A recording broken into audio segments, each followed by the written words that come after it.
Bismillahirrahmanirrahim. Alhamdulillahilladzi a'azzana bil Islam wa akramana bil iman wa faddalana bil Qur'an. Allahumma shalli wa sallim wa barik ala sayyidil anam sayyidina Muhammadin sallallahu alaihi wasallam wa ala alihi wa ashabihi ajma'in. Amma ba'd. Bapak-bapak dan ibu-ibu, kaum muslimin, kaum muslimat yang dirahmati Allah, bersyukur pagi hari ini kita dipertemukan Allah Subhanahu wa taala dengan dimulai hari ini kebaikan. Mudah-mudahan pintu-pintu kebaikan lainnya Allah mudahkan dan Allah berikan kekuatan bagi kita untuk melakukan, menyebarkan dan membuat semua orang menyukai kebaikan. Amin Allahumma amin.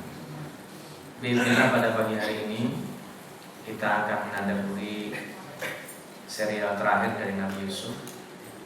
Sebenarnya kisah Nabi Yusuf atau juga kisah-kisah yang ada di dalam Al-Quran hampir tidak semuanya dijelaskan secara detail. Kalau masih ingat, kita mempelajari teorinya bahwa kisah di dalam Al-Quran itu bukan buku sejarah. Dan kisah Nabi Yusuf ini satu-satunya kisah yang dikumpulkan. Kalau yang lain itu merupakan puzzle-puzzle, memerlukan selain ilmu adalah munasabat.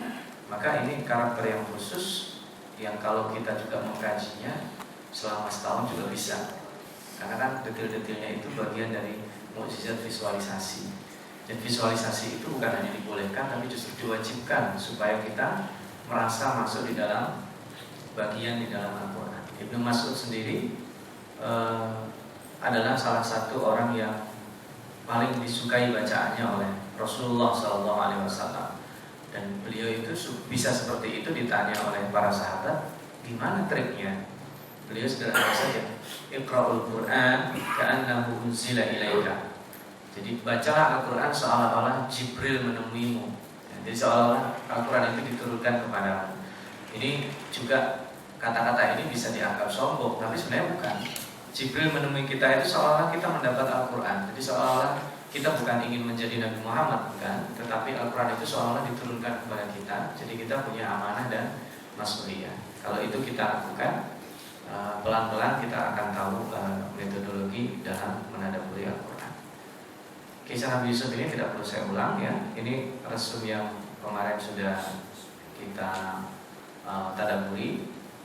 Bagaimana kita kemarin belajar trauma persepsi ya, trauma persepsi masa lalu terhadap kesalahan yang dilakukan oleh orang lain ataupun juga kesalahan yang dilakukan oleh kita. Di sini kalau trauma persepsinya perspektif anak-anak Nabi Yakub, dia trauma, jangan-jangan kali ini adiknya mau dihilangin lagi.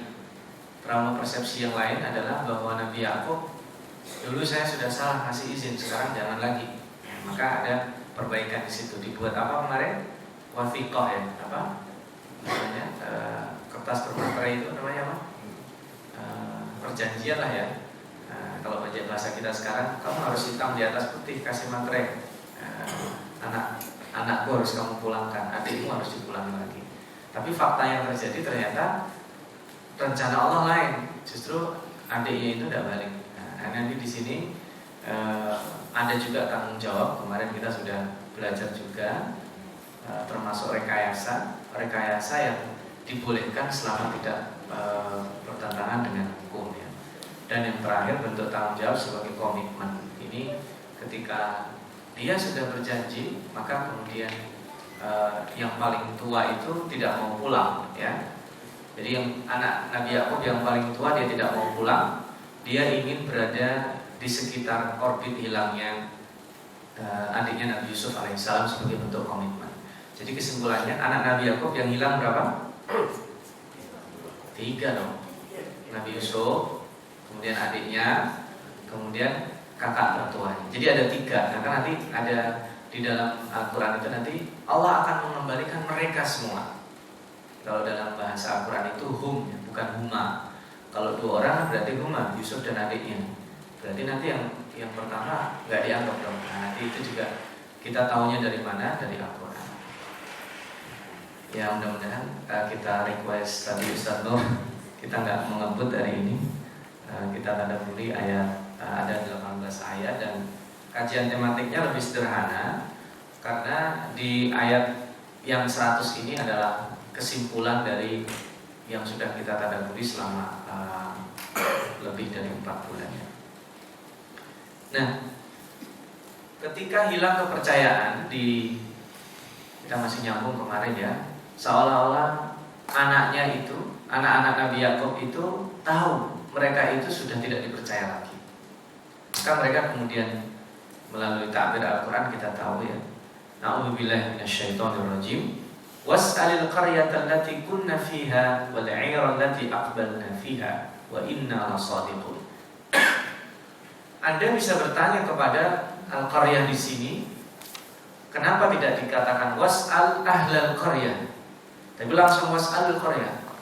Karena dari sejak kami keluar dari istana sampai rumah ini, kami pasti melewati desa-desa itu. Silakan kamu kirim orang yang Anda percaya, tanya itu desa-desa yang kami lalui. Wal 'ira allati aqbalnaha, dan kafilah-kafilah yang kami temui di jalan. Anda bisa cross check. Wa inna lasadiqun, kami itu sungguh benar. Kali ini mereka jujur.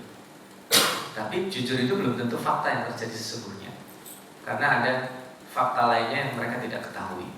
Karena mereka kan korban rekayasa ini ya. Karena Nabi Yusuf alaihissalam ini memiliki keinginan supaya adiknya tetap berada di dalam istana. Nah, tapi dia juga tidak ingin membuat adiknya juga kakak-kakaknya itu berada di dalam kesulitan. Karena itu Nabi Yusuf mempelajari betul kalau orang mencuri itu dihukum dengan hukuman Mesir, bisa jadi akibatnya fatal, bisa jadi dibunuh atau dipotong tangannya atau diapain. Tapi Nabi Yusuf alaihissalam cerdas. Dia tahu, karena dia juga dari kampung mereka, bahwa orang yang mencuri itu hukumannya adalah dijadikan budak, diambil. Jadi ya kalau saya majikannya, ya tergantung saya. Dan yang penting dia saya ambil aja. Ya, karena itulah sudah mempelajari itu, sehingga Nabi Yusuf rekayasanya sudah tahu hukum-hukumnya, tidak menzalimi orang lain, dan bahkan tidak ada yang dizalimi di situ. Lalu Nabi Yakub alaihissalam menjawab, bal sawwalat lakum anfusukum amra fasabrun jamil asallahu ayyatiyani bihim jami'a innahu huwal alimul hakim. Nah, ini mereka itu di apa ya? Ini saya tanya, berarti kita lihat ininya langsung ya. Kita lihat di sini biar enak. Di ayat 82, 83 ya.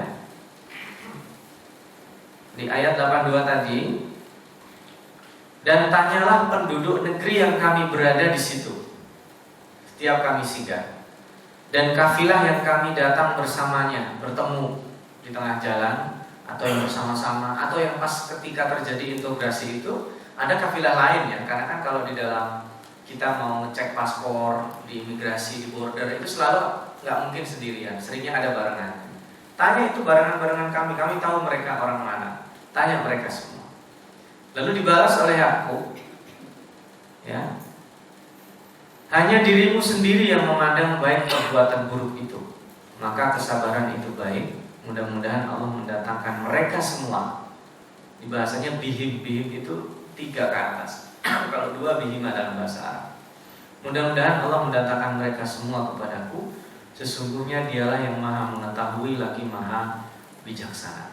Nah, ini dalam bahasa Al-Qur'annya, sawwalat lakum anfusukum amra, ini orang memaksakan diri. Kadang kita berbuat buruk tapi kemudian dinasihati nggak mempan, atau kita merasa bahwa perbuatan baik buruk itu baik menurut kita.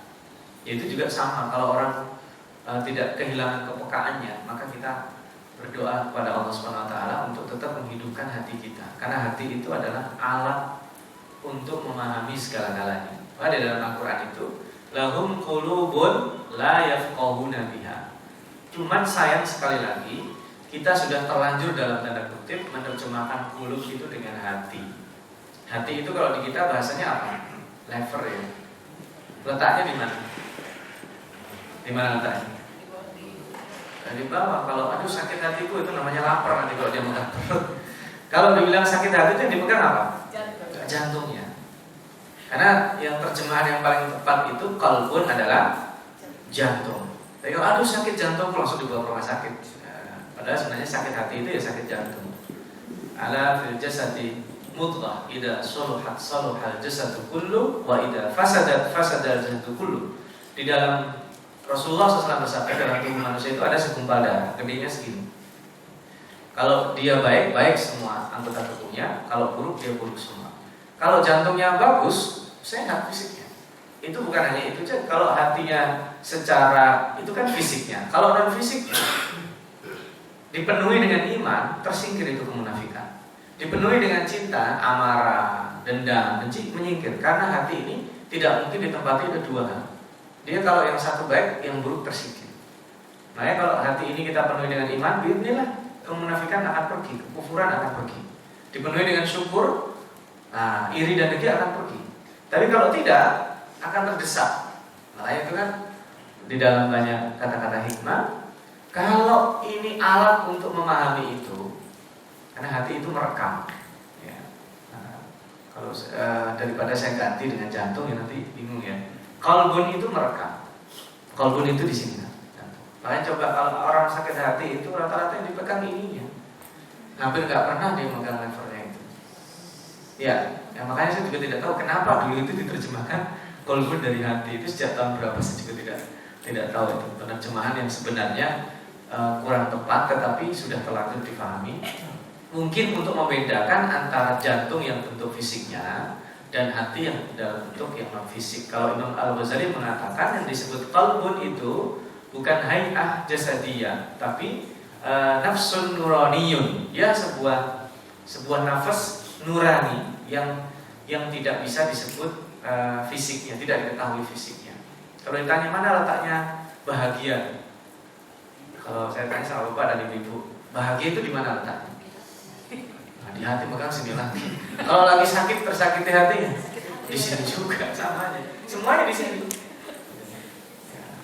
Lagi mendengar berita shock, kalau yang pertama diserang itu biasanya sakit jantungnya itu. Makanya nanti efeknya orang bisa langsung mendadak meninggal dunia. Itu secara fisik. Itu menandakan sebenarnya penyakit fisik itu ada kaitannya dengan penyakit non fisik. Nah, oke itu nanti lain waktu kita bahas. Maka asallahu obatnya di sini fasabrun jamil kata Nabi Yakub. Gimana lagi? Sabar. Asallahu ayyatiyani bihim di situ. Bahasa bihim itu berarti 3 anaknya. Yusuf hilang, adiknya hilang, sekarang kakaknya juga nggak mau pulang. Padahal Nabi Yakub tidak bilang, ya kamu pulang apa? Enggak. Karena ini sebuah komitmen. Ini juga orang berbuat salah, dia bertanggung jawab. Nah di sini kejadian dan makar atas Yusuf menjadi masih membekas. Ya meskipun kita sudah belajar bagaimana menghilangkan trauma persepsi, tapi tetap ada hal-hal tertentu. Begini para ibu sekalian, di antara nikmat terbesar yang Allah berikan kepada manusia adalah nikmat lupa. Tapi nikmat lupa itu tidak sempurna. Jadi manusia itu kalau seandainya tidak lupa bahaya juga. Dia akan ingat keburukan-keburukan masa lalu. Ya, jadi sebenarnya kita diberikan lupa itu kenikmatan sebenarnya. Kalau kita tidak lupa, semua orang yang berbuat buruk, semua orang yang berkata tidak baik kepada kita rekam, itu juga bahaya. Ya, kadang-kadang ada orang saya minta maaf ya begini-begini. Wah saya tidak ingat itu. Pernah nggak kayak gitu? Ya berarti itu bagus. Kalau yang buruk-buruk, tapi harusnya yang baik-baik yang kita ingat. Tapi yang kadang tidak, kebalikannya. Ya sama dengan hutang dan piutang. Kalau hutang, kita orang lain punya hutang sama kita ingat. Tapi kita sama orang lain punya hutang seringnya lupa juga. Nah itu kan juga musibah. Tapi sebenarnya nikmat seperti ini nanti kadang ada satu hal tertentu yang kita tidak bisa lupa. Nah ini termasuk diantaranya adalah persepsi tentang anaknya Nabi Yakub. Meskipun beliau adalah seorang nabi, tapi membekas sekali. Bagaimana Yusuf dulu hilang, itu membuat sedih. Makanya nanti habis ini kita akan tahu bagaimana berat yang dilalui hari-hari yang dilalui oleh Nabi Yakub alaihissalam. Meskipun bersumpah membela diri, ya, tapi balasan Nabi Yakub alaihissalam itu tidak sesuai dengan harapan mereka. Kan tadi sudah bersumpah ya, kemarin sudah bersumpah, terus tadi ditambah lagi was'al, kamu tanya semua orang yang kami jumpai. Nah ini dalam kondisi seperti itu, baik kita sebagai ayahnya ataupun itu pelakunya tidak ada kecuali mengajak bersama-sama kembali kepada Allah SWT. Nah, ini puncak kesedihannya. Wa tawalla anhum wa qala ya asafa ala Yusuf. Tetap Yusuf karena utamanya di situ. Wa biyaddat 'ainahu minal huzni wa huwa kadhib. Nah, kita baca terjemahnya di ayat ini ya, di ayat ke-84. Dan Yakub berpaling dari mereka, tidak mau menemui lagi anaknya karena marah, sudah marah besar ya. Dan dia kemudian berkata, ada perasaan bersalah, bersedih kepada Yusuf di sini. Ya asafa ala Yusuf, aduhai duka citaku terhadap Yusuf. Ya asafa itu tidak bisa diterjemahkan. Jadi jelas Yusuf, bahasa kita begitu Yusuf. Jadi teriris hatinya. Perkata begitu datang adiknya hilang, adiknya Yusuf hilang dan disertai kakaknya, dia udah pembelaan dari kakak-kakaknya udah nggak didengar. Pergi aja, pergi ke kamar. Yusuf, dia kalau bahasa saya boleh memvisualisasikan, dia menyebut Yusuf, aduh Yusuf, begitu aja, sedih dan sampai kemudian menangis, matanya memutih dan buta. Ini sudah pernah kita kaji ya. Kenapa Nabi Yakub buta? Sebagian kita mengatakan itu cengeng sekali laki-laki. Oh kita tidak boleh, Nabi digitukan, tidak sopan. Ulama aja tidak boleh kita gitu, apalagi Nabi. Nabi Yakub alaihissalam itu menangis sampai buta karena Nabi Yakub itu tahu kalau dulu aku kehilangan Yusuf saja betapa berat. Karena Yusuf yang aku ajarin akidah itu sekarang hidup di mana tidak tahu. Dia dikasih tahu sama Allah Yusuf masih hidup. Anak-anaknya tidak tahu. Yusuf yang masih hidup itu nyembah siapa sekarang? Itu kegundahan yang paling besar yang harusnya dimiliki oleh orang tua saat ini. Jadi kalau kita melepas anak kita atau melepas orang yang kita cintai, itu harus kita pastikan bahwa dia itu masih berpegang akidahnya. Karena kalau akidah sudah tidak ada, tergadaikan hidup ini. Nanti hidup itu betapa sekarang kita hidup, ada orang menjual akidahnya. Belum tentu dia bergelar profesor, doktor ilmunya sudah sundul langit. Dia belum tentu. Karena faktanya nanti juga ada orang menjual ayatnya, membela orang lain yang sebenarnya itu memusuhi Islam, menjual ayat. Bisa tahu kalau dulu, zaman dulu bedanya zaman sekarang. Zaman dulu musuh kita orientalis ya. Orientalis itu ada sebagian menguasai bahasa Arab, tapi sebagian besar tidak. Gampang mengatakan. Tapi di zaman sekarang orang-orang yang belajar agama bagus, dibidik mereka, disekolahkan di sekolah-sekolah mereka, dan kemudian dia tahu bahasa Arab, diberikan metodologi kritik terhadap Al-Quran yang dianggap sebagai teks, kehilangan sakralitasnya, dianggap Al-Quran seperti hanya teks-teks lainnya. Orang ini akhirnya bermain dalam tataran, dan akhirnya masyarakat menjadi bingung, dia juga paham bahasa Arab, saya gimana? Akhirnya menjadi fitnah. Ketika sudah seperti itu, maka wajar Nabi Yakub menangis. Kalau dulu satu saja berat aku kehilangan Yusuf, sekarang 3 kehilangan. Mereka yang sekarang di tempat yang aku tidak pernah ke sana, yang tidak tahu di sana hidupnya seperti apa. Kan kalau Nabi Yakub itu hidup di pedesaan, ya, di Hebron. Kemudian dia hidup di kota besar seperti hanya Mesir. Ya pada waktu itu kan dia pusat peradaban ya, di Mesir di zaman itu.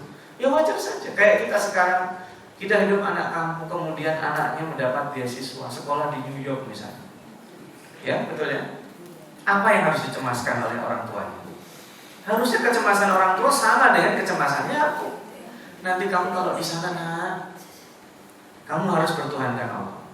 Sholat harus kamu jaga. Itu. Kalau seandainya orang tuanya biasa, nggak punya itu rasa khawatir, dia bebas-bebas aja. Anaknya dibiarin aja. Padahal Nabi Yakub alaihissalam itu menangis sampai dia buta. Karena tidak ada jaminan itu anaknya yang sudah dididik akidahnya tidak tergadaikan. Maka di sini ya lanjut. Qalu tallahi taftau tadhkuru Yusuf hatta takuna haradan anta au takuna minal halikin. Ini anaknya yang tidak tahu. Oh maaf, tadi satu lagi. Dia menahan amarahnya terhadap anak-anak. Nabi Yakub ini jenis orang tua yang tidak pernah memarahi anaknya. Meskipun tidak selamanya kita bisa ngikutin. Karena anak yang tidak pernah dimarahi juga Kita masing-masing karakternya jangan dipaksakan. Kalau karakter kita yang suka marah-marah, ya tinggal kurangi dikit aja. Kalau nggak pernah marah-marah, ya tinggal niru Nabi Yakub ini. Tapi faktanya nanti bisa merusak diri sendiri. Nabi Yakub ini tipenya tipe menahan. Kalau orang menahan, itu yang merusak dirinya sendiri. Makanya ada orang dia nggak pernah marah, tapi tahu-tahu sakit jantung, apanya rusak. Itu kan fakta terjadi. Itu tipe-tipe Nabi Yakub. Dia nggak pernah. Dulu pada waktu Nabi Yusuf itu bajunya datang belepotan darah, dia tuh tahu. Bohong mereka. Kenapa? Masa iya serigala mau makan orang disuruh lepas dulu bajunya? Ya kan? Karena apa? Bajunya itu kan dulu nggak robek-robek, kemudian ada darahnya kan? Nah itu kan mungkin mereka ketika bajunya di tangan Nabi Yakub, mereka berusaha, aduh lupa kita kenapa nggak kita robek-robek dulu ya? Nah, tapi kan tidak ada kejahatan yang sempurna. Ya kan? Kejahatan itu selalu ada celah, ya, karena setan tidak ada kejahatan yang sempurna. Maka di sini mereka melihat demi Allah senantiasa kamu mengingat Yusuf. Jadi mereka itu dulu menghilangkan Yusuf tujuannya apa? Supaya Yakub nggak ingat Yusuf, cemburu dia. Dan ini juga bagian dari manajemen seorang ayah kepada anaknya, hati-hati punya anak lebih dari satu. Memang betul nanti kita cintai, yang paling kita cintai mungkin anak pertama atau anak kedua atau sebagainya kalau punya anak lebih dari itu. Tapi hati-hati, nanti menghasilkan iri dan itu nanti disingkirkan tujuannya supaya lupa. Ternyata masih ingat, makanya mereka tambah dongkol di situ. Kamu masih ingat Yusuf juga, sehingga kamu mengidap penyakit yang berat dan kamu termasuk orang binasa. Qala innama ashku bathi wa huzni ila Allah wa a'lamu min Allah ma la ta'lamun. Sesungguhnya hanya kepada Allah aku mengadukan kesusahanku dan kesedihanku, dan aku mengetahui dari Allah yang kamu tidak mengetahui. Ini yang tadi saya sebutkan, bahwa Nabi Yakub itu tahu Yusuf masih hidup, mereka semuanya masih hidup. Cuma Nabi Yakub di sini diuji. Jadi meskipun dikasih tahu Allah, ujian para nabi itu adalah tetap tidak tahu endingnya. Ya sampai Nabi Muhammad SAW sendiri kenapa tidak bisa tahu kalau ditanya sama sahabatnya, Nabi Muhammad, kapan sih Al-Quran selesai diturunkan? Kira-kira kalau ditanya gitu jawaban Nabi apa? Ya mana saya tahu, itu kan urusan Allah. Karena itulah di zaman Nabi Al-Quran belum dijilid. Al-Quran dijilid kapan? Bukan di zaman Utsman. Kalau zaman Utsman Al-Quran baru ditulis, baru dijilid, itu kayak Injil. Kapan cross checknya? Al-Quran itu ditulis selesai di zaman Nabi, tapi tidak dijilid. Kenapa nggak dijilid? Satu, sebabnya tidak tahu nanti kapan selesainya. Kedua, ditulisnya ya di berbagai media. Ada ditulis di atas kertas, di atas pelepah kurma, di atas kulit binatang, di atas batu. Itu kalau dijilid gimana bentuknya itu? Baru kemudian di zaman Abu Bakar, ketika banyak para hafal Al-Quran meninggal dunia dan catatannya sudah hilang, baru dijilid jadi satu. Ketika Abu Bakar meninggal, mushaf ini dikasihkan siapa? Umar. Ketika Umar meninggal, mushaf ini dipegang siapa? Hafsah, anaknya Umar. Baru di zaman Utsman itu karena terjadi banyak perluasan, orang bacanya beda-beda. Ya kayak kita lah, orang Betawi, orang Sunda suruh baca idza zulzilatil ardu zilzalah, itu susah sekali. Ya akhirnya dibuat satu standarisasi Al-Quran dan diperbanyak. Jadi sebenarnya Utsman itu kenapa disebut terkenal fenomenal? Karena dia membuat standarisasi dan diperbanyak. Kalau sudah ada mesin percetakan di zaman itu, mungkin nyetaknya nggak hanya 7, nggak hanya 12, nggak hanya 15, itu tergantung perbedaan para ulama. Karena akan disebar ke berbagai daerah. Nah kita kena syubhat, mudah dipermainkan karena tidak tahu sejarah. Akhirnya orang, kapan Quran ditulis? Zaman Utsman. Nah kalau tulis zaman Utsman ada rongga sejarah yang sangat panjang. Sehingga apa bedanya dengan Injil? Apa bedanya dengan Taurat? Berarti tidak orisinil, kita mudah dijatuhkan di situ. Nah, kita lanjutkan. Jadi di sini asqubati wa husni ilallah, aku mengeluh hanya kepada Allah Subhanahu wa taala dan kalian tidak tahu. Ini ya. Nah,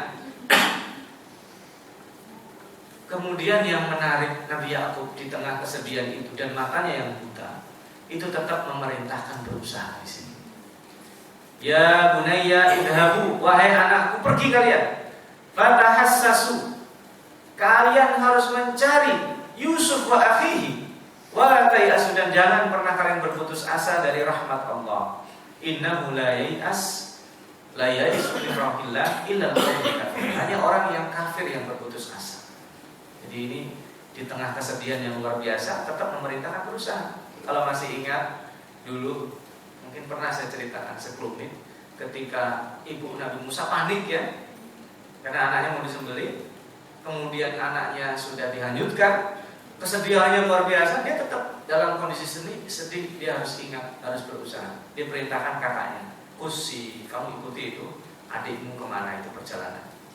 Ya sama ini, kalau dalam kondisi sedih luar biasa, Yusuf dia teriris-iris hatinya, dia bilang, ya bunayya idhabu. Ini yang menarik itu, ya baniya, wahai anakku, kalian pergi. Fatahassasu min Yusuf. Jadi disuruh balik lagi di sini. Suruh balik lagi, negosiasi lagi, dan jangan putus asa. Nah ini nanti yang menjadi klimaks cerita kita. Balik mereka. Ini dia. Ini klimaks yang nanti akan menjadi drama luar biasa. Hati itu milik Allah di sini. Nanti saya bacakan ya. Falamma dakhalu alaihi, ketika mereka dipotong ini ayat langsung kembali ke Yusuf. Qalu ya ayyuhal azizu massana wa ahlana ad-durr wa ji'na bi bidha'atin muzjah. Fa awfi lana al-kayla wa tasaddaq alaina. Jadi ini dia datang ke sana, keperluannya sebenarnya bukan mencari makanan. Keperluannya adalah untuk bernegosiasi. Tetapi kan mereka sudah belajar. Kalau negosiasinya mentok, kenapa? Karena udah ketahuan. Maka mereka pertama membuat itu. Dan Nabi Yusuf alaihissalam juga menunggu-nunggu nih orang kesini jual mahal juga. Harusnya bernegosiasi, ditunggu-tunggu sama Nabi Yusuf, tapi enggak juga mereka bernegosiasi di situ. Nah kita lihat terjemahannya di sini biar enak. Di ayat ke-88 Allah menjelaskan kepada kita di sini. Mereka datang ke tempat Yusuf lagi dan berkata, wahai Al-Aziz. Nah ini, kalau seseorang sudah disebut Al-Aziz, masih ingat gak dulu yang mengadopsi Nabi Yusuf kan juga Al-Aziz ya, Imra'atul Aziz ya. Berarti posisi Nabi Yusuf sekarang sudah berada di dalam posisi second man. Dia sudah menjadi Perdana Menteri kalau sekarang. Kalau tadinya pada saat awal-awalnya Nabi Yusuf masih mungkin menjadi menteri atau masih mungkin menjadi Kapulog ya. Sekarang bukan hanya menteri, karena dia mendapat yang hilang itu apa? Yang pada waktu dituduhkan itu yang hilang apa? Masih ingat gak? Mada nafkidu su'al malik. Su'al malik itu apa? Su'al malik itu penghargaan dari raja kepada menterinya yang paling berprestasi di antara menteri-menterinya. Itu artinya apa? Kalau dibanding semua menteri raja itu berarti dia paling berprestasi. Dari situ dia diangkat sebagai koordinator para menteri. Kalau sekarang koordinator para menteri itu apa? Ya Pak, disebut Perdana Menteri kalau sekarang. Makanya kalau boleh saya mengistilahkan zaman sekarang, Nabi Yusuf itu jabatannya sekarang adalah Perdana Menteri. Kebijakan tertinggi di bawah raja. Dan raja itu simbolik. Dia mah kayak gitu-gitu nggak tahu apa-apa. Raja mah tinggal duduk manis, dikasih laporan, kasih keputusan. Tapi yang pemegang kebijakan sesungguhnya adalah Nabi Yusuf alaihissalam. Maka dia posisinya itu posisi yang lebih dari ketika yang ditawarkan pertama kali dulu kan. Dia hanya dulu pertama kali ketika di penjara ditawarkan sebagai apa? Sebagai penasehat. Tapi Yusuf nggak mau kan. Dia lebih sibuk untuk membersihkan nama baiknya. Mudah-mudahan Bapak Ibu nggak lupa ya, meskipun sudah berseri-seri ya. Insya Allah nggak lupa ya. Nah, tinggalkan nanti dibalikin lagi dulu. Nah, kalau saya ingatin lagi nggak selesai kita. Nah, maka kemudian dikatakan, kami dan keluarga kami telah ditimpa kesengsaraan. Kami datang membawa barang-barang yang tidak berharga. Udah habis. Karena mereka membeli ya. Maka sempurnakanlah sukatan kami. Sukatan itu apa? Takarannya. Fa'aufilan al-kail. Kail itu takaran. Sempurnakanlah takaran kami. Wa tasaddaq alaina. Karena kalau kami beli nggak cukup duitnya. Tasaddaq alaina. Beri kami tambahan. Misalnya kalau harga krisisnya 100, kami cuma bayar 70, ini ada. Tapi kami meminta tambahannya kalau boleh gitu. Jadi memelas bahasa. Innallaha yajzil mutasaddiqin. Nah Yusuf itu terpancing juga dia. Karena dia menunggu ini kapan negosiasinya sama saya. Nah itu juga diajari sama Nabi Yakub alaihissalam. Nah itu bagian dari strategi lain ya. Maka kemudian Yusuf di sini bertanya, Qala hal 'alimtum ma fa'altum bi Yusuf wa akhihi id antum jahilun. Di sini ditanya. Yusuf bertanya kepada mereka, kamu ingat gak apa yang telah kamu lakukan kepada Yusuf dan saudaranya ketika kamu tidak tahu akibat perbuatan itu? Ini nggak ada mendung, nggak ada apa, tidak tahu ada geledek kayak ini, kaget kan? Ini apa hubungannya kita minta bantu, tiba-tiba raja ini menceritakan tentang Yusuf. Kira-kira apa yang terjadi? Mereka tidak pernah bercerita sama sekali tentang Yusuf. Ini raja, perdana menteri ini, Al-Aziz ini, kemudian mungkit tentang Yusuf. Makanya mereka langsung menjawab, qalu a'innaka la anta Yusuf. Mereka berkata, jangan-jangan kamu Yusuf ya? Gitu. Kalau bahasa kita, kamu ini benar-benar Yusuf. Kalau bahasa kita, jangan-jangan ini kamu Yusuf ya? Qala ana Yusuf. Ya, saya Yusuf. Wa hadha akhi. Sini kamu. Ini saudara, ini adik. Qad manna Allahu alaina innahu may yattaqi wa yasbir fa innallaha la yudhi'u ajral muhsinin. Di sini. Ya, akulah Yusuf. Dan ini saudaraku, sesungguhnya Allah melimpahkan karunia-Nya kepada kami. Sesungguhnya barang siapa yang bertakwa dan bersabar, maka sesungguhnya Allah tidak menyia-nyiakan pahala orang baik. Ini klimaks cerita. Coba bayangkan, seseorang sedang bernegosiasi, tidak ada terbetik sama sekali dalam otaknya yang melakukan makar itu adalah adiknya. Tahu-tahu setelah itu disinggung. Kamu ingat gak dulu yang kamu lakukan sama Yusuf? Tahu gak akibat yang dialami Yusuf? Gara-gara kalian begitu kan Yusuf itu dijual. Habis itu dia dijual di istana, dia menjadi budak pertama kan, tapi kemudian oleh yang memungutannya dijadikan anak angkat. Habis itu dia sengsara juga di situ karena difitnah masuk penjara. Bertahun-tahun dipisahkan dengan orang tuanya. Kalau kita hitung berapa tahun dia pisah dari orang tuanya. Coba Bapak dan Ibu, saya ajak memvisualisasikan berapa tahun itu Yusuf berpisah sama dengan Yakub dan saudara-saudaranya. Kira-kira berapa? Kebanyakan ya. Yang jelas Nabi Yusuf alaihissalam itu berada di dalam penjara bid'ah sini. Ada yang mengatakan 7, ada yang mengatakan 8. Itu di penjara saja 8. Kemudian dia diasuh, dan kemudian diasuh masih kanak-kanak, dan kemudian ibu angkatnya tertarik. Kan gak mungkin seorang perempuan tertarik sama anak-anak. Berarti kan dia sudah tumbuh menjadi remaja, dewasa mau ketuaan, masih remaja. Istilahnya mungkin usia sekarang usia 20-an tahun ya. Artinya mungkin katakanlah ketika Nabi Yusuf alaihissalam di sumur, usianya katakanlah 7-8 tahun ya. 7-8 tahun sampai usia, ya saya diskon lah, jangan sampai 20 lah, 17-18 tahun itu berapa tahun? 10 tahun. Ketika terjadi kejadian itu, kemudian Nabi Yusuf masuk penjara, itu juga 8 tahun. Coba bayangkan berapa tahun? Setidaknya Nabi Yusuf alaihissalam itu belasan tahun berpisah dengan orang tuanya. Atau mungkin kalau mau digenepin 20 tahun sekali ya boleh, silakan digenepin lah.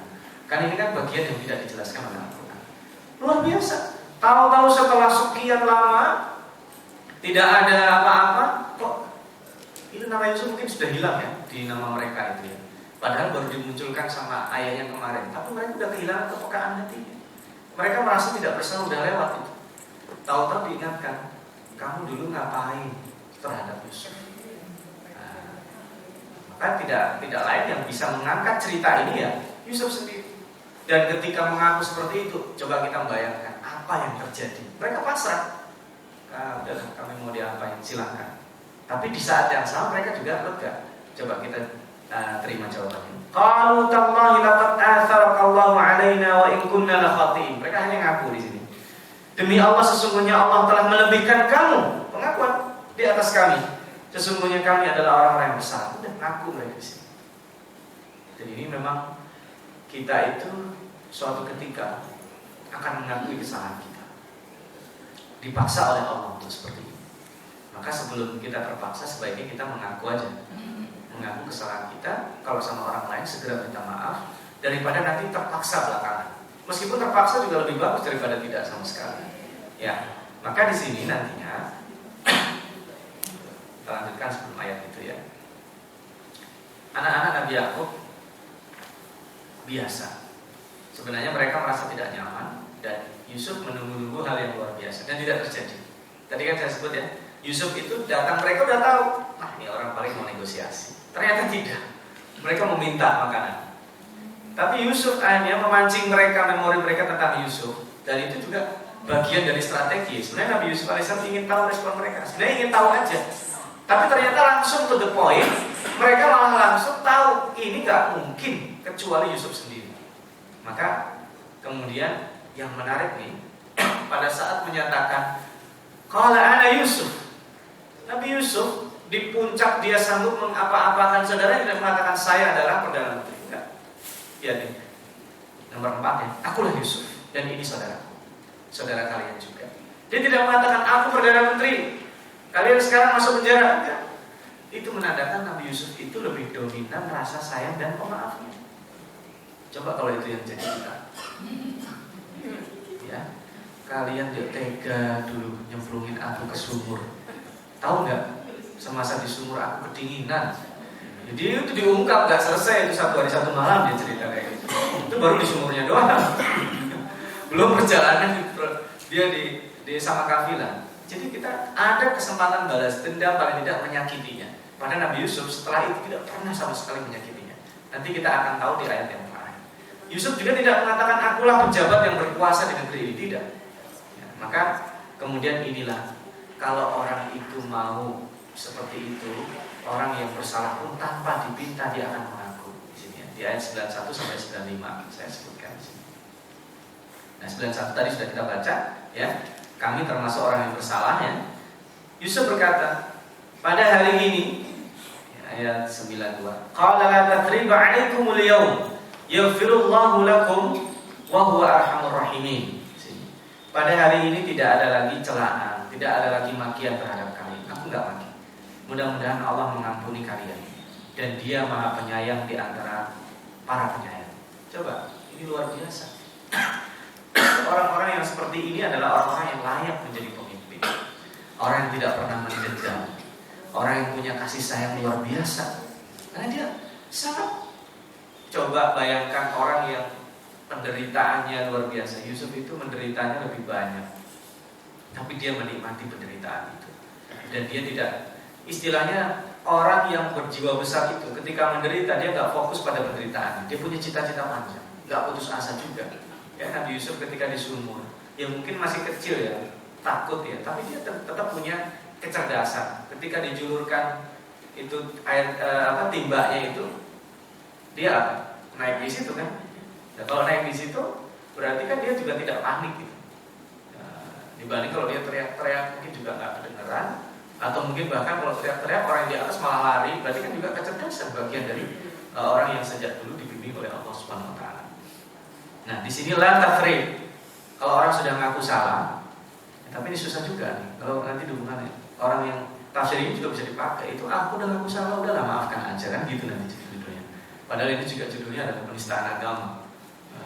Tapi saya nanti bergeser bahas Al-Maidah 51, kita balik aja di sini.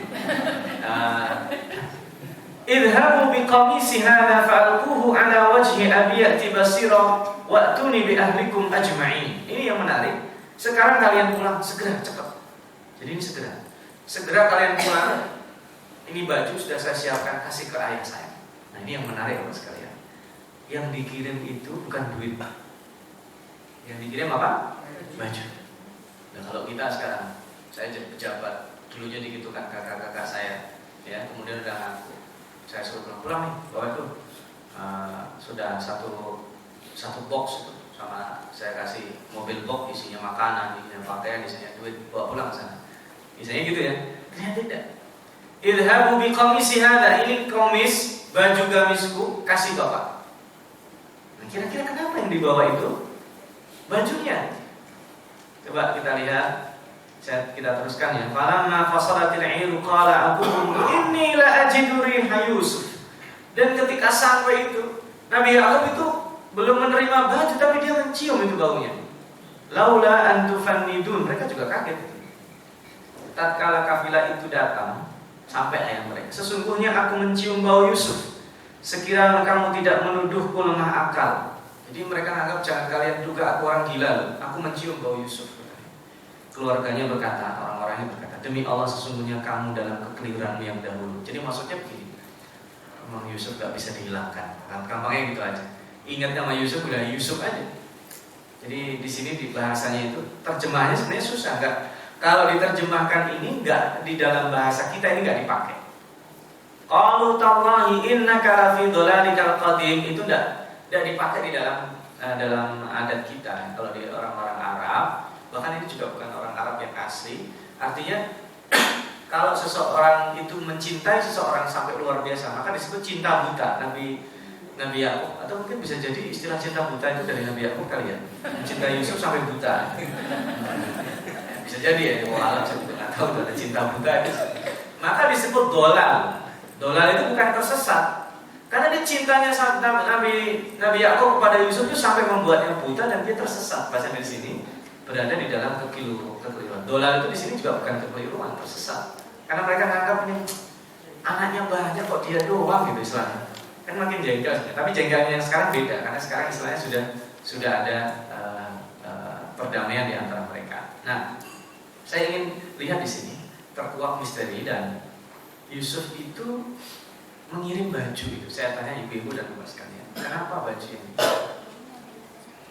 Kenapa yang dikirim baju? Dan bajunya nggak skodi satu aja. Kalau skodi kan berdagang. Yang dikirim baju. Baju dulu yang diberi sama ayahnya, dia pelihara. Komis itu ada dua pendapat di sini. Ada yang mengatakan komisnya yang dipakai Nabi Yusuf itu sisa bajunya yang dia pakai, sisa baju ya, nggak hilang. Dan konon ini juga tidak bisa dipastikan, jangan percaya juga. Konon baju itu adalah bajunya yang dipakai Nabi Ibrahim ketika dibakar. Tapi saya nggak mikir, nggak masuk akal juga. Nabi Ibrahim ketika dibakar sudah dewasa, ya kan? Sementara Yusuf itu masih kecil, masa sih iya? Jadi kita membuat ini aja, nggak harus percaya banget, ya nggak harus mengingkari banget, kita soft aja. Kalau saya lebih berpendapat begini, komis itu maksudnya adalah ya baju apa saja yang dipakai Nabi Yusuf. Dia cuma ngirim sampel salah satu bajunya. Misalnya Yusuf punya 10 baju, dia pilih satu aja. Yang jelas itu baju sering dipakai Nabi Yusuf. Ya kok Nabi Yakub mencium baunya berarti ini bajunya nggak dicuci ya? Enggak juga. Jadi orang itu tahu aja. Makanya dulu ada juga begini. Ini kalau saran saya juga, kalau ada orang berpisah dan kita kangen sama orang itu, bajunya sisain aja sama dia. Ini kalau misalnya bapak, karena ini pengalaman saya juga, saya ninggalin keluarga saya 3 tahun S3. Waktu S3 itu nggak bersama keluarga saya, ya tinggalin aja baju yang dia suka dibawa aja. Mengobati kangen. Kita belajar dari sini. Wah itu mistik. Nah kalau kita menggunakan pendekatan mistik juga bisa, tapi sebenarnya tidak saya sarankan karena nanti bisa mengganggu akidah kita. Nah kalau tidak kan, wah itu bajunya Yusuf kalau sekarang ada itu sudah orang berebutan mencium itu biar sembuh dari butanya, padahal nggak ada sangkut pautnya itu.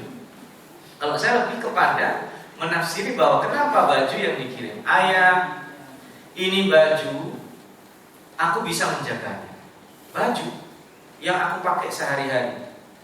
Sementara akidah bukan aku pakai, baju ini bisa aku tukar. Hari ini saya pakai baju ini, mungkin sebentar lagi ganti baju lagi, bisa aku tukar, aku bisa menjaga. Makanya ada orang bisa istilahnya, kalau dia mau, itu baju yang sejak ketika dia SD sampai sekarang bisa dijaga. Masalahnya kan tinggal dia mau atau tidak kan. Ya kalau SD saya kira nggak mungkin ya, karena SD kecil.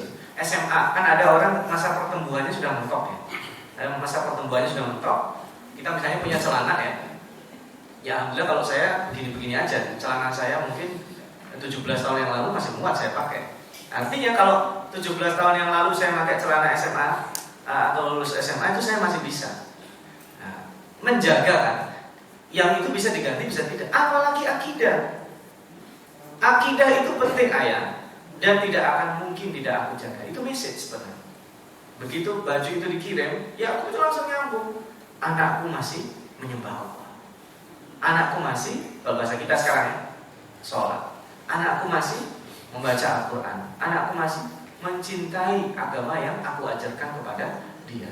Message itu penting. Makanya kalau kita pergi berpisah dengan keluarga kita, message itu harus disampaikan. Dan yang harus disampaikan pertama kali apa? Aku masih menyembah Allah.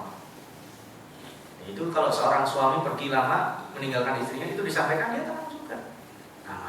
Berarti suamiku tidak mungkin selingkuh. Tapi kan kalau ibu-ibu yang dibesarkan kan khawatirnya ini dulu. Padahal kalau akidahnya beres, yang lain-lain selesai. Suamiku tidak mungkin mencari harta haram.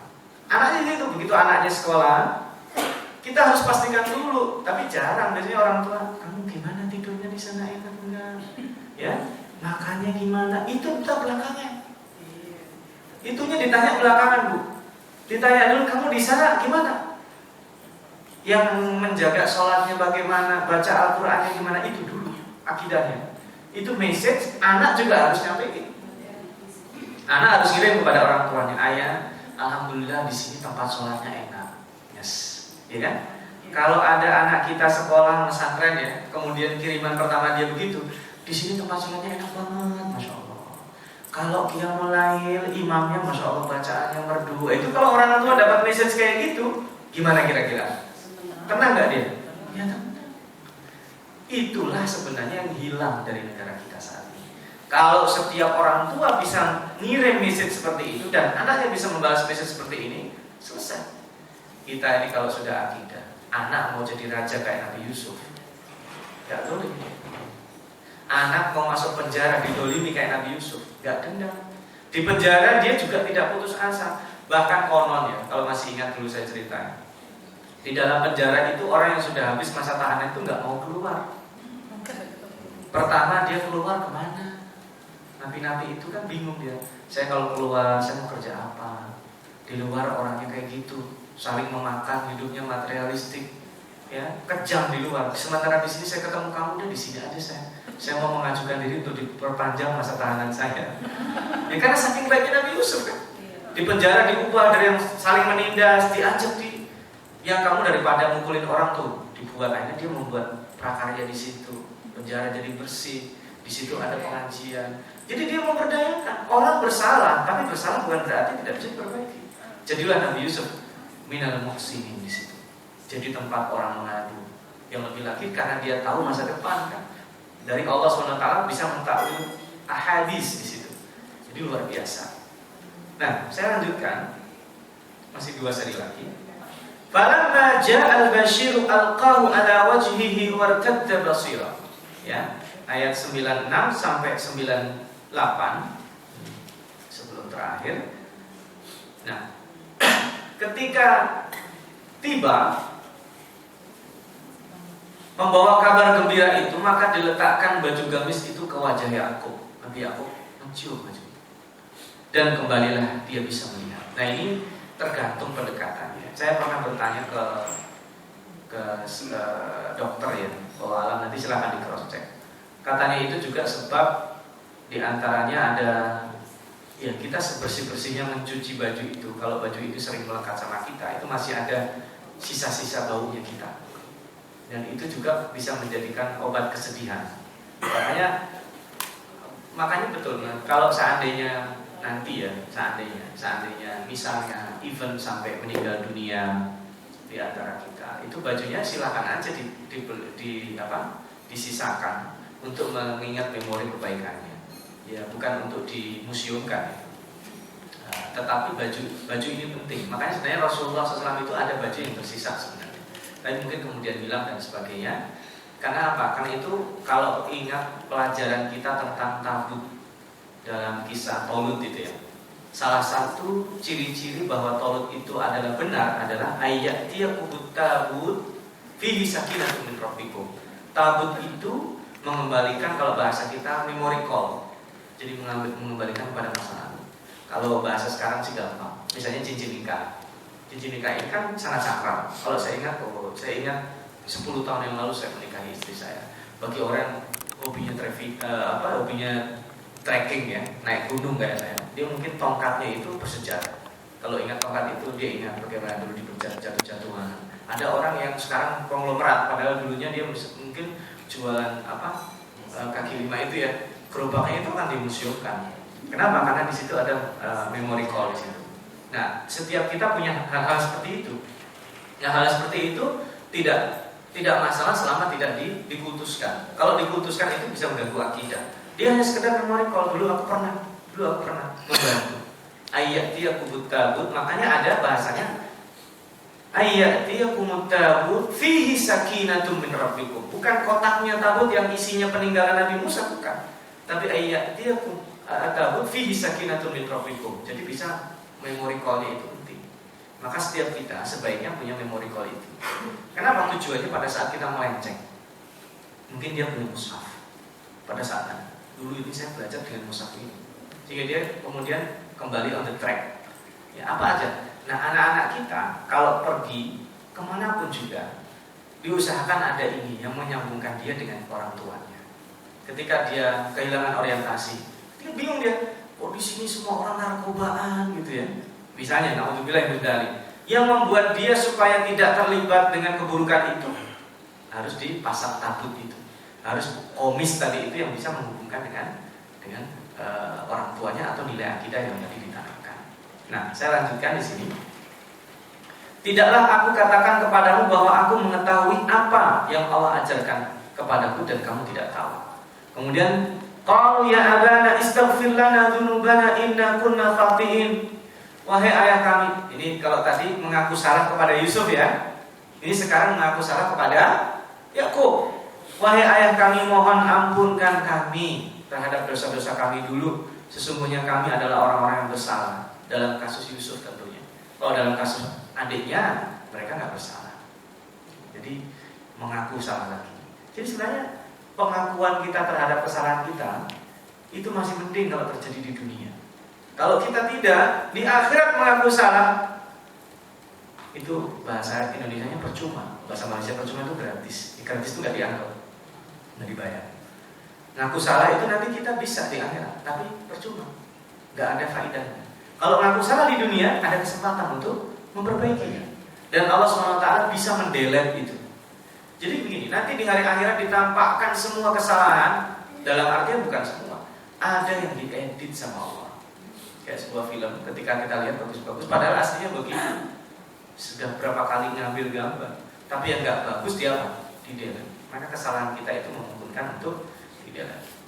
Baik, nah ini saya akan akhiri di ayat yang ke-99 atau kelimatnya di sini. Ini ketika mimpi Nabi Yusuf alaihissalam menjadi kenyataan. Ya, falamma dakhalu ala Yusufa awa ilaihi abawaihi. Jadi Yakub dan rombongannya itu ada yang mengatakan jumlahnya 100, ada yang mengatakan 200, tidak terlalu penting ya. Tapi Nabi Yakub, anak-anaknya, cucu-cucunya, mantu-mantunya dibawa semuanya ke Mesir. Nah itu cerita Bani Israel mulai berdatangan ke Mesir ya.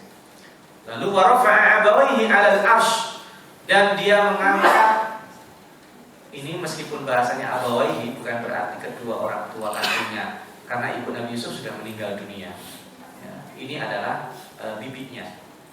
Jadi adik dari ibunya. Karena ibu kandungnya itu meninggal dunia pada saat melahirkan adiknya Nabi Yusuf. Jadi ini adalah bahasa dulu, dari zaman dulu boleh, tapi sekarang tidak boleh. Nabi Yakub itu sekali menikahi kakak beradik. Zaman sekarang kan tidak boleh. Boleh tapi istilahnya turun ranjang. Tunggu dulu yang satu meninggal dunia atau tidak dinikahi, sudah tidak statusnya suami istri, bisa menikahi saudaranya. Zaman dulu bisa, zaman sekarang tidak boleh. Kakak beradik menjadi langsung sekaligus menjadi istri Nabi Yakub. Nah, kakaknya meninggal, melahirkan adiknya meninggal, maaf, bukan kakaknya, adiknya meninggal, diasuh oleh kakaknya atau bibinya di situ. Maka diangkat, wa kharru lahu sujada, dan mereka semua bersujud. Kata Yusuf apa? Qala ya abati hadza ta'wilu ru'yaya min qabl. Ayah, masih ingat gak dulu aku bermimpi? Apa mimpi Nabi Yusuf? Bulan, matahari, dan 11 bintang bersujud. Ini bulan, matahari, bapaknya, ibu angkatnya, ya, dan 11 bintang. 11 bintang itu siapa? Saudara-saudara yang laki-laki. Nah, saudara yang perempuan juga ada. Semuanya bersujud di hadapannya di sini. Nah, ini ibu-ibu sekalian dan bapak yang dirahmati Allah SWT. Nabi Yusuf mengatakan kata-kata ini yang penting nih. Saya lihat ayatnya, karena ini inti dari ajaran surat Nabi Yusuf. Kalau saya disuruh memberikan inti satu ayat di surat Yusuf, ayat itu ada di ayat 100. Nanti ibu-ibu dapat di rumah coba baca ayat 100, itu luar biasa. Ini ya. Qad ja'alaha rabbi haqqan, mimpi menjadi kenyataan. Wa qad ahsana bi, dan Allah berbuat baik kepadaku. Id akhrajani minas sijn, yang mengeluarkanku dari penjara. Nabi Yusuf alaihissalam di sini tidak mau menyinggung perasaan kakak-kakaknya. Ini saya lihat, saya lihatkan di poin yang keempat. Yusuf mengatakan Allah maha lembut, ya, mengurai permusuhan antara Yusuf dan saudaranya, penyebabnya setan. Ya. Setan itu sebenarnya bukan penyebab, setan itu ngompori. Jadi kalau ada suami istri bertengkar, nah setan masuk. Kakak beradik bertengkar, setan masuk. Maka di situ kelembutan Allah yang bisa menjadikan hikmah dari ending semua cerita. Nah, kata-kata yang lebih kunci lagi di dalam surat Yusuf ayat 100 ini adalah waqad ahsana bi id akhrajani minas sijn. Jadi Allah yang mengeluarkanku dari penjara. Dia tidak mengatakan Allah yang mengeluarkanku dari sumur. Kan itu melukai. Pelaku-pelakunya yang nyemplungin sumur itu ada di situ.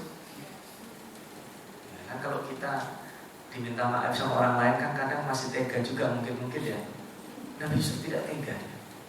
Makanya bahasanya yang mengeluarkanku dari penjara. Siapa yang masukin penjara? Yang penting orangnya tidak ada di situ. Kalau orangnya ada di situ pasti tidak disebut juga sama Nabi Yusuf. Karena dia perasaannya halus kan. Maka ini sangat luar biasa. Kehalusan Nabi Yusuf ini dalam mengungkapkan tata bahasanya, id akhrajani minas sijn. Nabi Yusuf tidak mengatakan id akhrajani minal jubbi, yang Allah yang maha lembut yang mengeluarkanku dari sumur, enggak. Karena sekadar perkataan yang mengeluarkan dari sumur itu mereka langsung memori kok kayak tadi yang saya sebut, langsung ingat kejadian pada saat dulu mereka bertengkar, adu pendapat, ada yang bilang mau dibunuh saja Yusuf, ada yang bilang cemplungin, dan itu berbuat buruk, membuat kondisi yang sudah kondusif menjadi buruk kembali. Nabi Yusuf tidak mengingat. Dan ini judulnya adalah kemenangan seorang pemaaf. Orang yang pemaaf itu dia menang. Tapi memang betul ya, sebenarnya saya ini tidak untuk kita eksplorasi pada hal yang tidak tepat. Karena Al-Quran itu kalau orangnya cerdas tapi dia tidak punya iman, itu bisa nyocok-nyocokin dalilnya. Nah, ini dalil ini nanti kita bisa pakai untuk orang-orang yang menistakan agama. Kita maafin aja. Padahal yang memaafkan itu sebenarnya, ingat Abu Bakar As-Siddiq. Abu Bakar As-Siddiq itu adalah orang yang lemah lembut. Tapi begitu ada orang-orang murtad, ada orang-orang tidak mau bayar zakat, itu dia mau perangi, mau bunuh. Sampai orang seperti Umar jangan dibunuh. Kita bisa tahu pada saat Rasulullah SAW meninggal itu Islam sudah Jazirah Arab kena semua. Dan begitu Rasulullah meninggal itu semua murtad kecuali 3 kota, Mekah, Madinah, dan Taif. Sisanya itu murtad mereka, tidak mau bayar zakat, ya. Tetap sholat tapi tidak mau bayar zakat, tidak mau tunduk sama Abu Bakar. Abu Bakar bilang, akan aku perangi mereka semua. Kata sahabat, ini kebanyakan, kita habis. Tidak. Seandainya kalian gak mau berangkat, saya akan berangkat sendiri. Lau mana'uni iqalan yu'addunaha fi ahdi Rasulullah sallallahu alaihi wasallam. Kalau seandainya mereka menahan satu iqal itu satu benda sedikit aja yang dulu mereka bayarkan kepada Rasulullah, bayar zakat itu, sekarang gak dilakukan karena mereka tidak mau tunduk, akan aku perangi mereka. Kaget orang-orang itu sampai, ya biasanya kalem-kalem kok begitu Abu Bakar. Karena ini prinsip. Kalau prinsip tidak bisa kita, agama diinjak-injak oleh prinsip itu. Kalau saya dihina sama Allah, dihina sama orang kita ya, secara pribadi, ya itu hak kita bisa membela, bisa bersabar. Tapi kalau sudah prinsip agama kita dihina, Rasul SAW dihinakan, itu saatnya kita marah. Maka sebenarnya meletakkan marah itu bukan berarti kita tidak boleh marah. Sayang itu juga ada tempat. Maka tadi yang dibacakan imam di sholat subuh tadi kan surat Al-Mumtahanah. Ya, surat Al-Mumtahanah itu adalah konsep bagaimana kita membenci dan mencintai. Membenci siapa, mencintai siapa, dan akan ketahuan nanti orang itu. Dia suka kumpul sama siapa, mencintai siapa, benci sama siapa. Nah, perkumpulan itu juga bukan hak kita untuk mengklaim kemudian, tetapi nanti akan menyebabkan kita dalam membentuk komunitas. Karena kebaikan itu tanpa komunitas sulit. Nah ini Nabi Yusuf alaihissalam, saya ingin closing di sini karena waktu juga sudah terlalu siang. Biar ada waktu 5 sampai maksimal 10 menit kita dialog bahwa kalau kita dari kisah pertama sampai sekarang mempelajari Nabi Yusuf dan Yakub alaihissalam, kita lihat karakter-karakter mereka. Karakter Nabi Yakub yang seperti itu, karakter Nabi Yusuf yang pemaaf, karakter kakak-kakaknya yang keras, semuanya tuh endingnya bagus ya, ya kan? Maka sebenarnya apapun yang dialami sama kita dan keluarga kita, kelemahan anak-anak kita, tetap kalau kita mau optimis, pesan Nabi Yakub tadi ya, la tayasu min rauhillah. Jangan pernah putus asa, itu semuanya akan berpotensi menjadi kebaikan. Itu saya kira sebagai closing statement, kita jangan pernah putus asa. Mudah-mudahan kisah ini memberikan inspirasi dan silakan jika ada yang mau dikritisi atau ditanyakan. Wallahu a'lam. Silakan.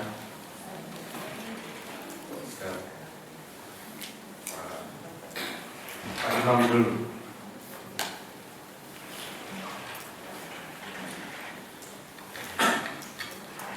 Terima kasih. Saya ingin mengulang pertanyaan yang bulan yang lalu yang belum saya jawab. Itu mengenai, tapi sebenarnya ada sedikit gambaran bagaimana Rasulullah SAW menggunakan surat Yusuf itu untuk menegur istrinya Aisyah radhiyallahu anha dan untuk membebaskan kaumnya ketika atau maka untuk Fathu Makkah. Mungkin ada gambaran dari Ustaz bagaimana sikap Rasulullah kepada kaumnya mengadopsi sikap Nabi Yusuf alaihissalam terhadap saudaranya. Tapi untuk kasus menegur istrinya nih seperti apa istinbat dari atau istilah dari surat Yusuf. Kemudian yang kedua Ustaz, ketika tadi optimisme itu habu watahassasu dan selanjutnya kemudian wala tayasu min rauhillah. Ada yang unik di sana kan Al-Quran itu ketika mengungkapkan rahmat Allah itu ada rahmat dengan tak marbutoh, ada rahmat dengan tak maftuhah, dan ada ini rauhillah. Nah, kira-kira spesifikasi yang ingin diungkap di ayat itu seperti apa? Terima kasih. Ya, silakan sekalian biar sekalian. Assalamualaikum warahmatullahi wabarakatuh. Saya bisa lihat ayat 86 Ustaz. Jadi maklum saya ini orang awam. Ya ini 86 ayatnya. Jadi 86 itu kalau tidak salah ini, sesungguhnya kepada Allah aku mengabulkan kesusahan dan kesedihanku, dan aku mengetahui Allah apa yang kami tiada mengetahui. Ini kalau kita lihat konteks sekarang Pak Ustadz ya, ini kita kelihatan banyak padepokan segala macam, orang cari guru, cari apa, ini juga mungkin kita terjadi krisis iman. Saya dengan ini. Nah, kemudian juga tadi Pak Ustadz saya lihat ada teks lain bahwa putus asa itu adalah merupakan kekufuran. Jadi nanti ini mohon juga dielaborasi karena kita semua menghadapi status kehidupan atau kehidupan sehari-hari kita sebagai manusia maupun sebagai kehidupan Tuhan. Terus yang kedua Pak Ustadz, ini Nabi Yusuf, Nabi Yakub mencium bau baju anaknya. Apakah ini juga merupakan mukjizat dari Allah? Itu yang kedua. Yang ketiga, saya pernah baca artikel bahwa matahari dan yang Pak Ustadz katakan adalah dikelilingi oleh 11 bintang. Tapi saya pernah baca artikel bahwa memang hal ini sesuai dengan ilmu pengetahuan saat ini, bahwa matahari memang yang disebut bintang itu adalah planet-planet. Ini saya baca artikel, tapi karena saya mohon juga mungkin Pak Ustadz ada informasi.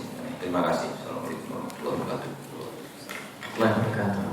Baik, ada beberapa hal yang kaitannya dengan teknis pertanyaan.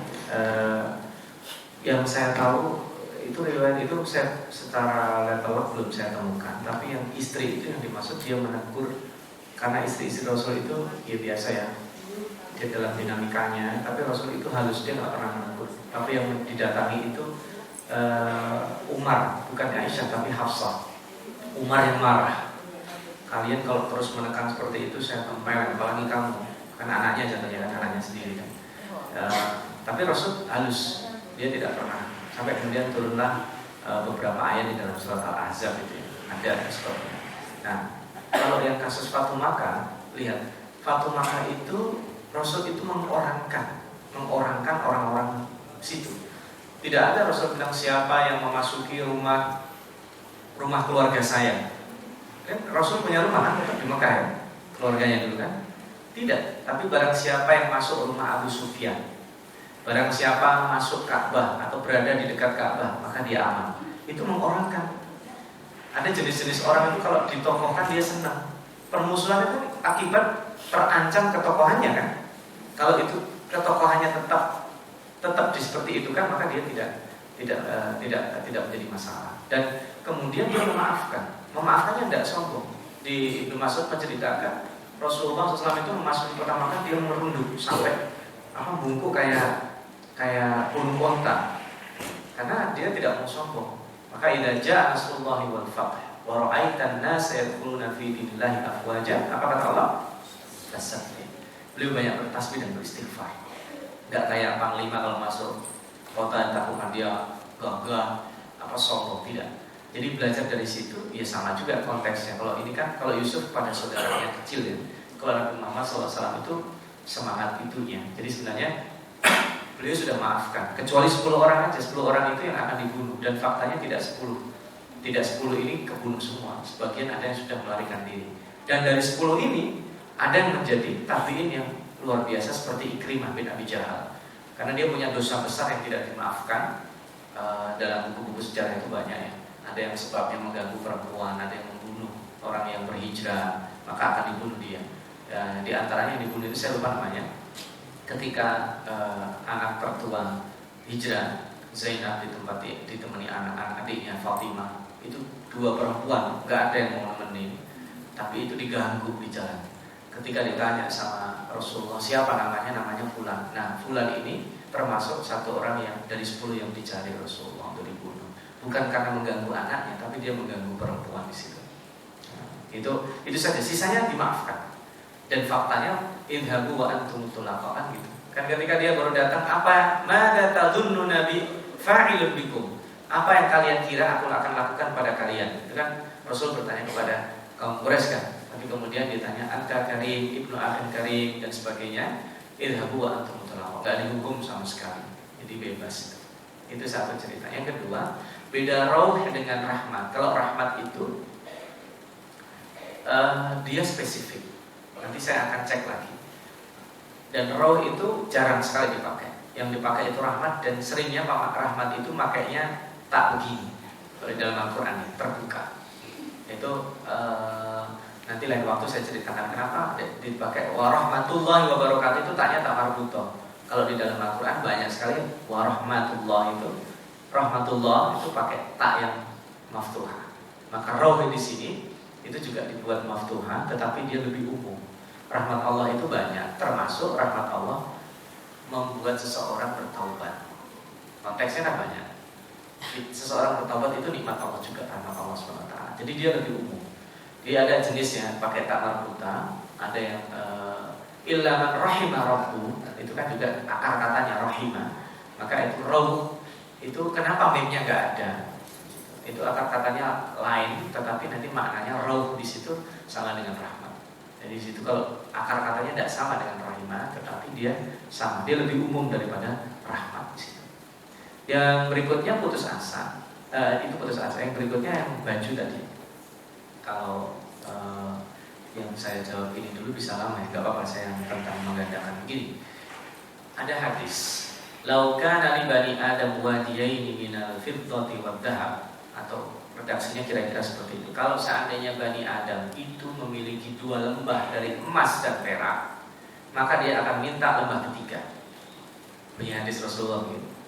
Dan tidak ada yang bisa menyumpal mulutnya kecuali tanah. Kalau udah disumpal tanah itu maksudnya apa? Udah mati. Jadi seandainya bapak dan ibu sendiri setiap kita ini punya kemampuan menggandakan uang, kemudian kita punya 2 gudang, itu isinya uang semua. Kira-kira masih nyari gudang ketiga nggak untuk isi duit? Ya masih. Gitu Pak kira-kira. Jadi mencintai dunia itu menjadi fitrah yang bisa berbahaya kalau nggak direm. Contoh sederhana aja, Dulu misalnya kita punya uang, saya sebut angka 100 misalnya, sebulan cukup. Ketika punya uang 200, teorinya kan sisa 100, ya kan? Faktanya habis juga. Punya uang 300, sisa 200, habis juga. Karena kita menyesuaikan dengan itu, dan Allah memberikan dengan sesuainya. Makanya ketika Qarun itu minta didoakan menjadi baik, itu pertama ditolak sama Nabi Musa. Doakan aku. Nabi Musa, kamu itu bagus begini aja. Karena kalau seseorang itu ada bisa menjadi orang baik kalau dia miskin. Ada jenis orang lain menjadi baik kalau dia kaya. Ada juga.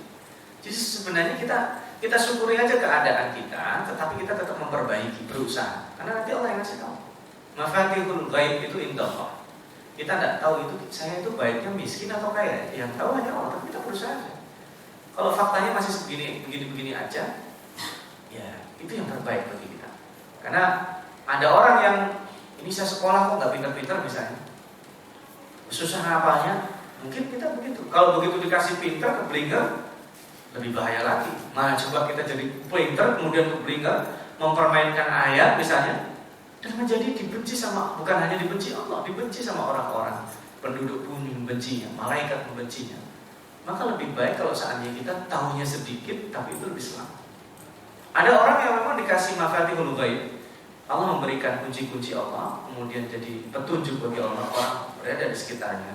Itu dia nggak boleh dia sombong, karena tetap disebut utul ilman, diberi ilmu. Di dalam Al-Quran tidak ada kata-kata ahlul ilmi, nggak ada. Yang ada utul ilman, diberi ilmu itu dikasih sama Allah. Bapak sekalian, pernah nggak kita sekarang jalan tahu-tahu dapat ilham, dapat begini? Itu yang ngasih Allah. Kita ada orang belajar, sudah belajar kok nggak bisa? Ya ngasih Allah. Maka begitu ulama meninggal, itu ilmunya hilang. Kita bisa menjadi orang lain lagi melalui ilmu itu Allah berikan. Maka kembali ke tadi itu, akidah itu penting. Artinya kalau judulnya mengadakan itu entah mistik entah tidak, saya juga tidak tertarik untuk mendalaminya. Yang jelas akidah aja, judulnya akidah aja. Karena kalau seandainya bukan hanya dia, ini kalau judulnya Padepokan itu ya yang sedang ramai dibicarakan ya, kita nggak perlu membicarakan person. Seandainya saya, Bapak tanya dan Ibu tanya masing-masing, punya kemampuan menggandakan itu, kira-kira aja sudah saya punya 2 gudang isinya uang semua, kira-kira saya akan melakukan gudang ketiga nggak? Itu aja. Nah kalau iya, berarti permasalahannya di mana? Permasalahannya di nafas setiap manusia, gitu ya. Nah, cukup di situ ya. Ada 2 lagi soalnya, masih 2 pertanyaan lagi. Bau baju Yusuf. Ya, saya pernah diskusi dengan dokter. Memang ada kalau disebut dihubung-hubungkan ada, tetapi itu bukan ilmunya orang awam. Ilmu orang awam yang seperti tadi saya sampaikan. Karena kalau secara teoritis itu menjelaskan agak sulit ya.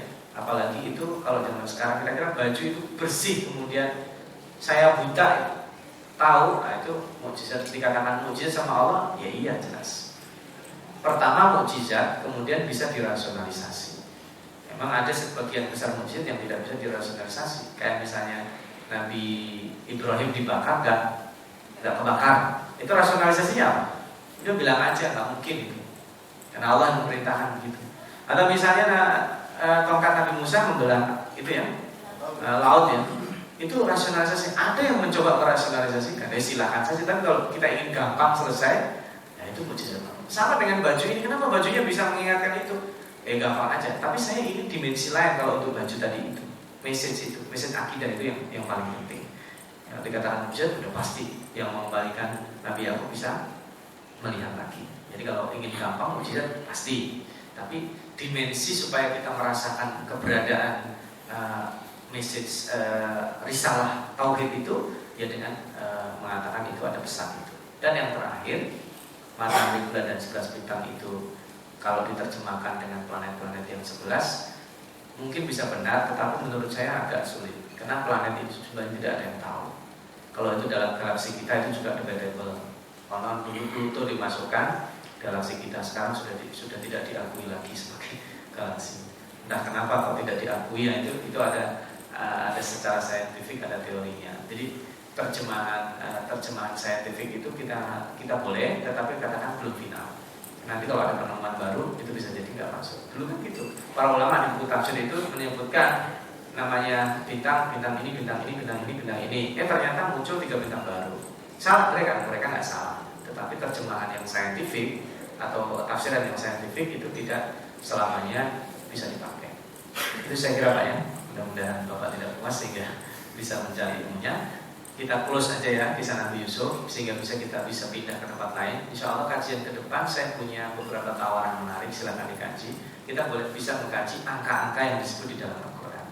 Atau juga kita bisa mengkaji kenapa manusia itu di dalam Al-Quran disebutnya macam-macam. Ada An-Nas, ada Al-Insan, ada Bani Adam, ada Bashar. Itu bedanya apa? Kemudian di dalam Al-Quran juga ada kemiripan-kemiripan. Temanya seperti apa? Ya nanti saya di sini hanya khadim pelayan saja. Bapak tertarik yang mana? Insya Allah nanti saya akan antarkan sebagai pengantar untuk kajian yang akan datang. Kurang lebihnya mohon maaf. Kita lanjutkan dengan aktivitas kita di tempat yang lain. Mudah-mudahan Allah berikan selalu pintu-pintu kebaikan terbuka untuk kita dan keluarga serta masyarakat kita. Kurang lebihnya mohon maaf. Wassalamualaikum warahmatullahi wabarakatuh.